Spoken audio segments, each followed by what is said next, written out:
गोजां बोथोराव सुग्रि बाग्रि न' सिफायनाय गिर्जा सिफायनाया खोब अधोरोमिया जादों आरो बे दिनै बायदि इउपिपिएलनि थाखाय एसेबो मोजां जायाखै। रायजोफ्रा खोब दुखु मोनदों, जोंबो कंग्रेसनि जानानै खोब दुखु मोनदों।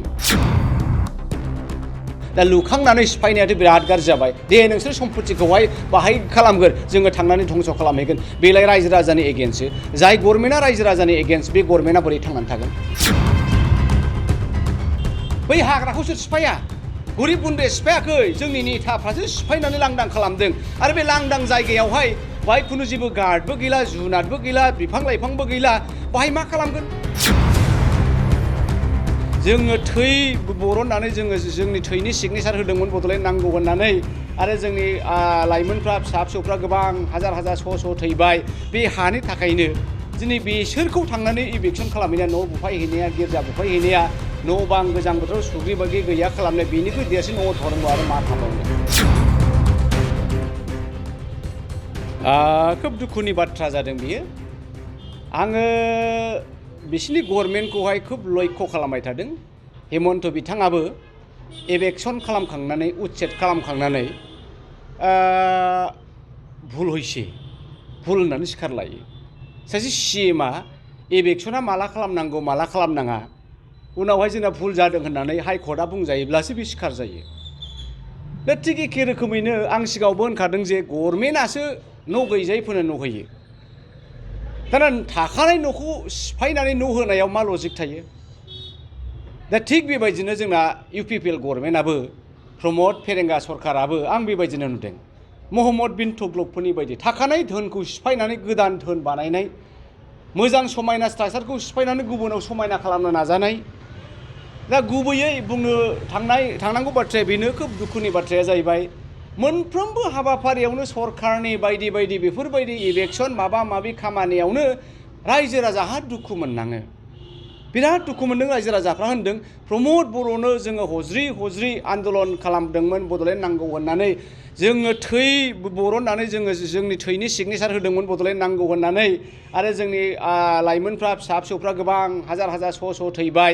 बे हानि थाखायनो दिनै बेसोरखौ थांनानै इभिकसन खालामहैनाया, न' बुफायहैनाया, गिर्जा बुफायहैनाया, न' बां गोजां बोथोराव सुग्रि बाग्रि गैया खालामनाय, बेनिख्रुइ देरसिन अधर्म आरो मा थाबावनो। अधर्म आरो मा थाबावनो। आं बेखौ ओरै मोनदों, बे हाग्रा ओनसोला गमामायैनो बै समाव हाग्रा ओनसोलमोन। हाग्रामायाथ' बे कुसुगावनिफ्रायनो हाग्रा जोबमोन। क'क्राझारनि 2-3 किल'मिटार थांबानो हाग्रा जोबमोन। बे हाग्राखौ सोर सिफायखो? बिपिएफ गभर्नमेन्टनि आमोलावबोथ' आङो मिथिथारगौ। आङो बै समावहाय बायदि बायदि न' लुबाय थायोमोन, फिसा फिसौ फाइन उडनि गोनांथि जाबाय थायोमोन। दा बावहाय आङो सोङो, बे गिदिर गिदिर गलाया, गिदिर गिदिर दंफाङा सोरनिब्रा?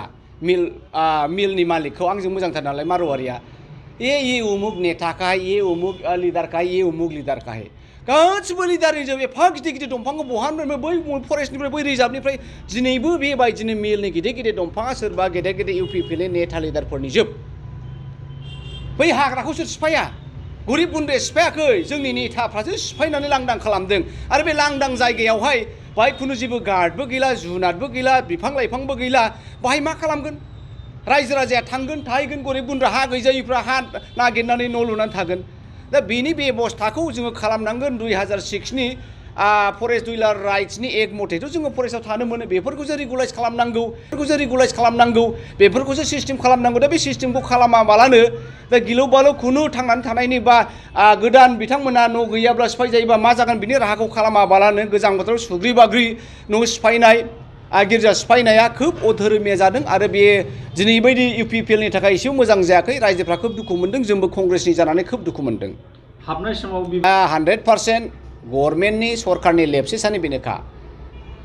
हठाৎ सोरबाया मालाबा माबा बुंब्लासो बिथांमोना गोसोखांगोन।